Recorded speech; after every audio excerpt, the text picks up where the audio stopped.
சட்டப்பேரவைகளில் நடைபெறும் ஆண்டின் முதல் கூட்டத்தொடரை ஆளுநர் உரையுடன் தொடங்கும் நடைமுறையை ஒழிக்க வேண்டும் என்று தமிழ்நாடு முதலமைச்சர் மு.க.ஸ்டாலின் காட்டமாக தெரிவித்துள்ளார்.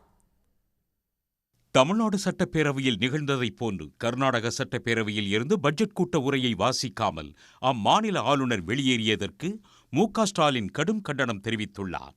தனது எக்ஸ் பக்கத்தில் பதிவிட்டுள்ள அவர், தமிழ்நாடு கேரளத்தை தொடர்ந்து தற்போது கர்நாடகத்திலும் நிகழ்ந்திருப்பதன் நோக்கம் தெளிவானது என்றும் வேண்டுமென்றே செய்வது என்றும் குறிப்பிட்டுள்ளார். மாநில அரசுகள் தயாரித்து அளிக்கும் முறையை ஆளுநர்கள் வாசிக்க மறுத்து குறிப்பிட்ட கட்சியின் முகவர்கள் போல நடந்து கொள்வது மக்களால் தேர்ந்தெடுக்கப்பட்ட மாநில அரசுகளை சிறுமைப்படுத்தும் செயலாகும் என்று அவர் சாடியுள்ளார். தாம் முன்பே குறிப்பிட்டபடி சட்டப்பேரவையில் ஆண்டின் முதல் கூட்டத்தொடரை ஆளுநர் உரையுடன் தொடங்கும் நடைமுறைக்கு முடிவு கட்டுவதே இதற்கான தீர்வாக அமையும் என்றும் ஸ்டாலின் குறிப்பிட்டுள்ளார்.